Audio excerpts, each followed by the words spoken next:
नमस्कार विद्यार्थी मित्रांनो, तुमचं सर्वांचं स्वागत आहे आपल्या अजने करिअर अकॅडमी या यूट्यूब चॅनलला। या व्हिडिओमध्ये आज आपण बघणार आहे जलसंपदा विभागात जी मेगा भरती झालेली आहे या जलसंपदा विभागाची मेगा भरतीच्या निकालाच्या अपडेट विषयी तुम्हाला या व्हिडिओमध्ये बघायला मिळणार आहे। तसेच अलीकडेच काय झालेलं आहे, अलीकडेच म्हणजे 23 फेब्रुवारी 2024 ला जलसंपदा विभागाने एक नवीन प्रसिद्धी पत्रक जाहीर केले आहे। तर ते नवीन प्रसिद्धी पत्रक नेमकं काय आहे, कशाविषयी आहे, त्याविषयी सविस्तर चर्चा आणि ते संपूर्ण प्रसिद्धी पत्रकच आपण काय करणार आहोत, रीड आउट करणार आहोत।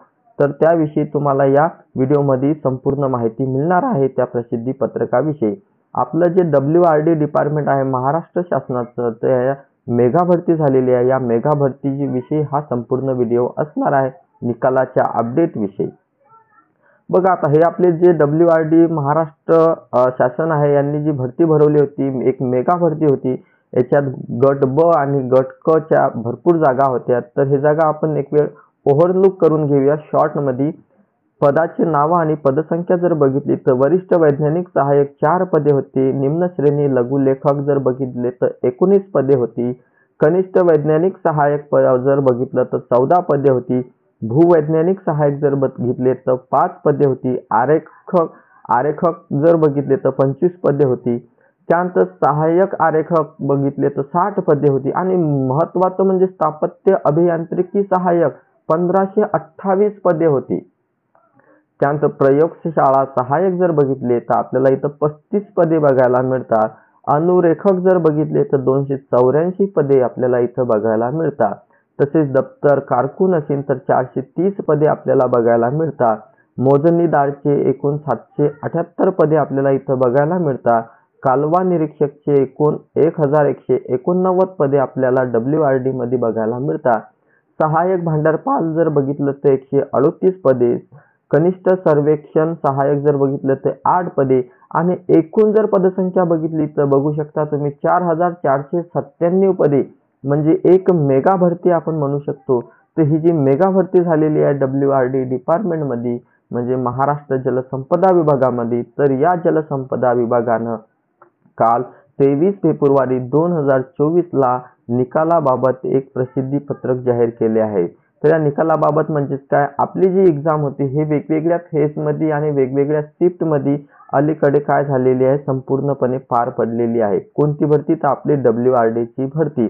तर या WRD ची भरती झाल्यानंतर बऱ्याचशा पोस्टसाठी जे रिस्पॉन्स सीट असतात, ह्या रिस्पॉन्स सीट गट ब आणि गट क च्या एक्झामसाठी आउट झालेल्या होत्या। रिस्पॉन्स सीट आउट झाल्यानंतर ऑब्जेक्शन रेज करण्यासाठी एक योग्य तो कालावधी दिला होता। बऱ्याचशा विद्यार्थ्यांनी ऑब्जेक्शन सुद्धा रेज केलेले आहे। तर त्या ऑब्जेक्शनवर प्रतिसाद सुद्धा मिळालेला आहे। तर त्या ऑब्जेक्शन विषयीचं हे काय आहे, प्रसिद्धी पत्रक आहे WRD डिपार्टमेंटचं। ते प्रसिद्धी पत्रक नेमकं काय आहे ते आता आपण इथं सविस्तर बघूया। तर बघा, प्रसिद्धी पत्रक बघण्यापूर्वी तुम्हाला मी सांगू इच्छितो की तुम्ही जर वेगवेगळ्या परीक्षेची तयारी करत असाल आणि तुम्हाला सायन्सच्या विषयाची जर कुठं कमजोरी वाटत असेल तर आपल्या या यूट्यूब चॅनलला आपण सायन्स विषयाची एक सिरीज सुरू केलेली आहे। त्यातील हे एक लेक्चर तुम्ही बघू शकता। ते शब्दातच दिलेलं आहे, रोग्याशी झालेल्या संपर्कामुळे निरोगी व्यक्तीस होणाऱ्या रोगास संपर्कजन्य रोग म्हणतात।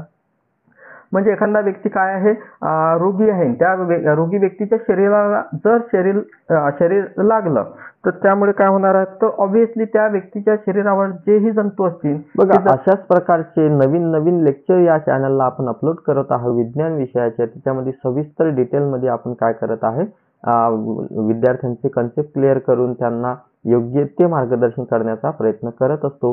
तर तुम्हाला जर ही सिरीज जर बघायची असेल तर तुम्ही आजपासून ती जॉईन करू शकता। फ्री ऑफ कॉस्ट आहे, कोणत्याही प्रकारचा पैसा वगैरे लागत नाही। चला तर आपलं जे प्रसिद्धी पत्रक आहे ते प्रसिद्धी पत्रक आता आपण इथं रीड आउट करू, नेमकं काय आहे प्रसिद्धी पत्रक।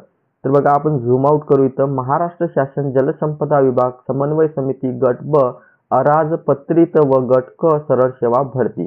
बघा, 23 फेब्रुवारी 2024 ला आलेलं हे आपलं प्रसिद्धी पत्रक आहे। प्रसिद्धी पत्रकात नेमकं काय म्हटलेलं आहे ते बघू आपण। तर बघा, एक पॉइंट आहे पहिला आपला, जलसंपदा विभागाअंतर्गत गट ब अराजपत्रित व गट क संवर्गातील परीक्षा 2023 याकरता एकूण प्राप्त 6,827 आक्षेपांबाबत मे टाटा कन्सल्टन्सी सर्व्हिसेस या कंपनीच्या तज्ञ समितीमार्फत कार्यवाही करण्यात येऊन त्यातील 82 आक्षेप किंवा हरकती वैध ठरवण्यात आलेल्या होत्या।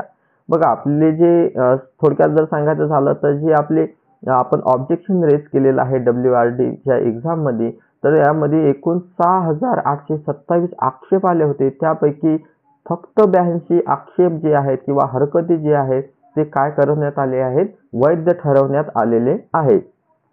तथापि त्या व्यतिरिक्त स्थापत्य अभियांत्रिकी सहाय्यक क्वेश्चन ID 6306-8053-2805 व दप्तर कारकून मोजणीदार कालवा निरीक्षक क्वेश्चन ID 6306-8053-7287 बाबत घेण्यात आलेले हे 2 आक्षेप किंवा हरकती मे टाटा कन्सल्टन्सी सर्व्हिसेस या कंपनीच्या तज्ञ समितीमार्फत स्वीकृत करण्यात आलेले आहेत। त्यामुळे सुधारित ऑब्जेक्शन समरी आणि व्हॅलिड ऑब्जेक्शन डिटेल यासोबत प्रसिद्ध करण्यात येत आहेत। त्यानंतर दुसरा पॉइंट दिलेला आहे आपल्याला। दुसरा पॉइंट सुद्धा महत्त्वाचा आहे। दुसऱ्या पॉइंट मध्ये काय सांगितलेलं आहे, मे टाटा कन्सल्टन्सी सर्व्हिसेस मार्फत 23 फेब्रुवारी 2024 रोजी स्थापत्य अभियांत्रिकी सहाय्यक परीक्षा दिनांक 29 डिसेंबर 2023 सत्र 2 व दप्तर कारकून किंवा मोजणीदार किंवा कालवा निरीक्षक परीक्षा 2 जानेवारी 2024 सत्र 3 मधील उमेदवारांना त्यांची लॉग इन ID वर सुधारित HTML लिंक पोस्ट ऑब्जेक्शन किंवा सुधारित उत्तर तालिका उपलब्ध करून देण्यात येत आहे। तर पॉइंट नंबर 2 काय म्हणतो की 23 फेब्रुवारी 2024 अभियांत्रिकी सहाय्यक परीक्षा जी झालेली आहे 29 डिसेंबर 2023 ला सत्र 2 मध्ये किंवा कारकून दप्तर कारकून किंवा मोजणीदार कालवा निरीक्षक जी परीक्षा झालेली आहे 2 जानेवारी 2024 ला सत्र 3 साठी त्या उमेदवार जे असतील या शिफ्ट मधले या सत्रामधले जे उमेदवार असतील त्यांची लॉग इन ID व सुधारित HTML वर काय केलेलं आहे, त्यांना न्यू ऑब्जेक्शन जे रेज केलं होतं त्यांनी, तर नवीन त्यांना काय मिळालेलं आहे, तर नवीन त्यांना आन्सर की मिळालेली आहे ते उपलब्ध झालेली आहे त्यांच्या लॉग इन ID वरती। आपल्या लॉग इन ID वरती जाऊन तिथे तुम्ही चेक करू शकता। पॉइंट नंबर 3 काय म्हणतो, तर सबब यापुढे कोणतेही लेखी किंवा ईमेल अथवा अन्य मार्गाने प्राप्त आक्षेप हरकती विचारार्थ घेण्यात येणार नाही याची सर्व उमेदवारांनी नोंद घ्यावी। तर आतापर्यंत जे ऑब्जेक्शन रेज केले होते त्या ऑब्जेक्शनचा काय आहे, हा रिझल्ट आहे। म्हणजे ऑब्जेक्शन तुम्ही रेज केले होते त्याविषयी 82 आक्षेप काय करण्यात आलेले आहेत, मान्य करण्यात आलेले आहेत। त्यानंतर नवीन ऑब्जेक्शन रेज झाल्यानंतर जी आन्सर की आलेली आहे सुधारित उत्तर तालिका, तर ती तुमच्या लॉग इन ID ला काय केलेली आहे, उपलब्ध करून देण्यात आलेली आहे। आणि आता यापुढे काय ईमेल किंवा लेखी तुम्ही आक्षेप घेऊ शकत नाही आणि जर तुम्ही घेतले तसे ईमेल वगैरे पाठवले किंवा लेखी पत्रव्यवहार जर केला तर ते विचारार्थ घेण्यात येणार नाही याची नोंद उमेदवारांनी घ्यायची आहे। आता हे जे आहे हे कोणी दिलेलं आहे, आपलं प्रसिद्धी पत्रक, तर तुम्ही बघू शकता हे प्रसिद्धी पत्रक आलेलं आहे। सविता बोधेकर, सदस्य सचिव समन्वय समिती तथा अधीक्षक अभियंता व परिमंडळीय अधिकारी दक्षता पथक मुंबई परळी मंडळ पाटबंधारे विभाग ठाणे। तर हे आपल्याला आलेलं आहे ठाणे विभागातून, म्हणजे आपल्या पाटबंधारे विभाग जो आहे याच्यातून आलेलं हे प्रसिद्धी पत्रक आहे WRD एक्झामच्या बाबतीत। आता जेही विद्यार्थी आपल्या चॅनलला नवीन असतील, चॅनलला अजून सबस्क्राइब केलं नसेल, त्यांनी लगेच चॅनलला सबस्क्राइब करा, व्हिडिओला लाईक करा आणि आपल्या मित्रांपर्यंत शेअर करायला विसरू नका। नवीन अपडेट आले असल्यास लगेच आपण YouTube चॅनलला अपलोड करणार आहोत आणि पुढच्या व्हिडिओमध्ये आपण एक्सपेक्टेड कट ऑफ विषयी सुद्धा व्हिडिओ बनवणार आहोत। म्हणून काय करा, बेल आयकॉनला दाबायला विसरू नका। Thank you very much. भेटूया पुढच्या व्हिडिओमध्ये।